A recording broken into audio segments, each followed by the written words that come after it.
موژدە بە ژوێرەی نووسینی مەتا بەشی 21.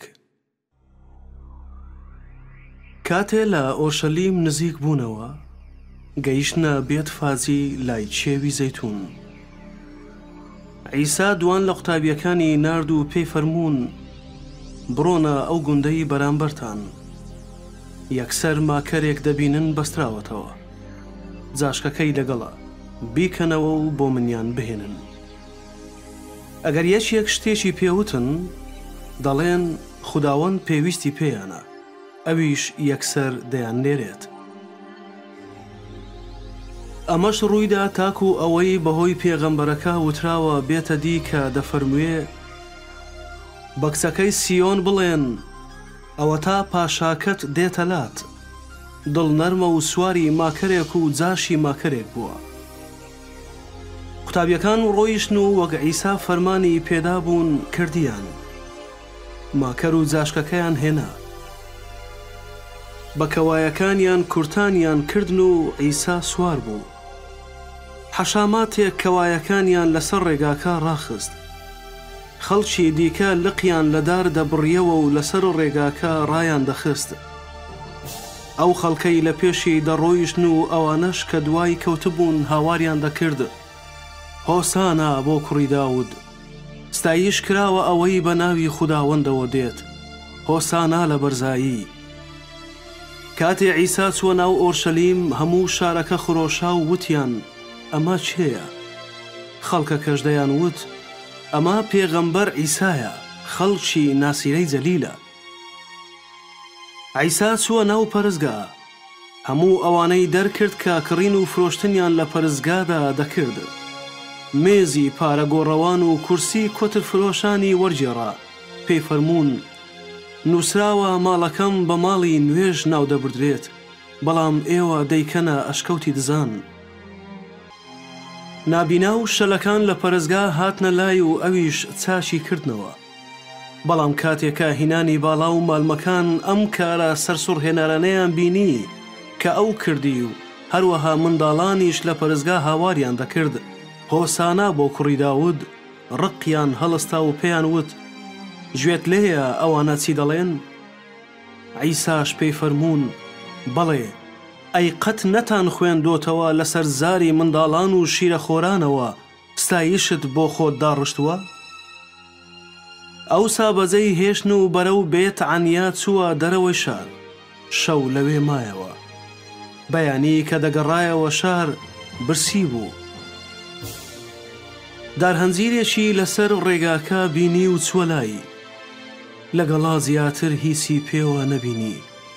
ئینجا پێی فەرموو ئیتر هەرگیز بەرنەگریت. یەکسەر دارهەنجیرەکە وشک بوو. کاتێ قوتابیەکان ئەمەیان بینی سەرسام بوون و وتیان چۆن یەکسەر دارهەنجیرەکە وشک بوو؟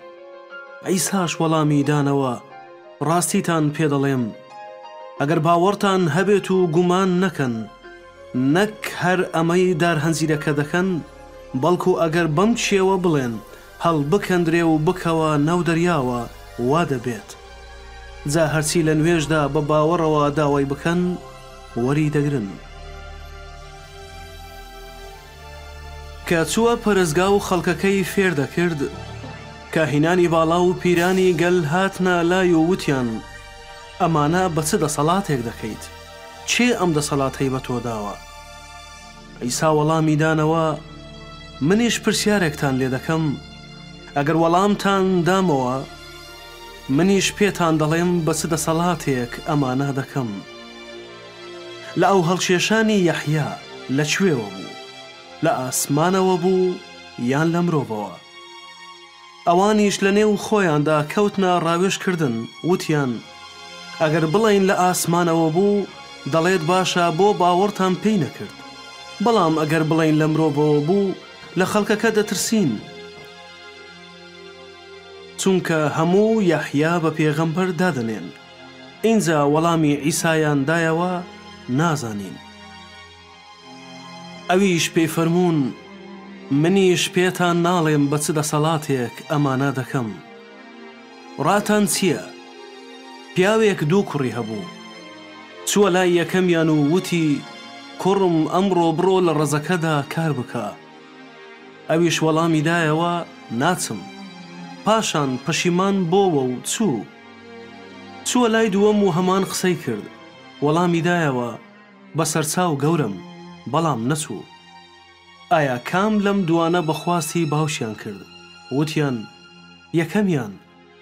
عیساش پێی فەرموون ڕاستیتان پێدەڵێم، بازگران و داوێن پیسان لە چوونە ناو شانشینی خوددا پێشتان دەکەون، چونکە یەحیا بە ڕێگای ڕاستودروستی بۆلاتان هات و ئێوە باوەڕتان پێی نەکرد. کەچی بازگران و داوێن پیسان باوەڕیان پێی کرد. دواتر کە بینیشتان هەر تۆبەتان نەکرد و باوەڕتان پێی نەکرد. گوێ لە نمونەیەکی دیکە بگرن. گەورەی ماڵێک هەبوو ڕەزێکی چاند. دەور و بەرەکەی پەرژین کرد.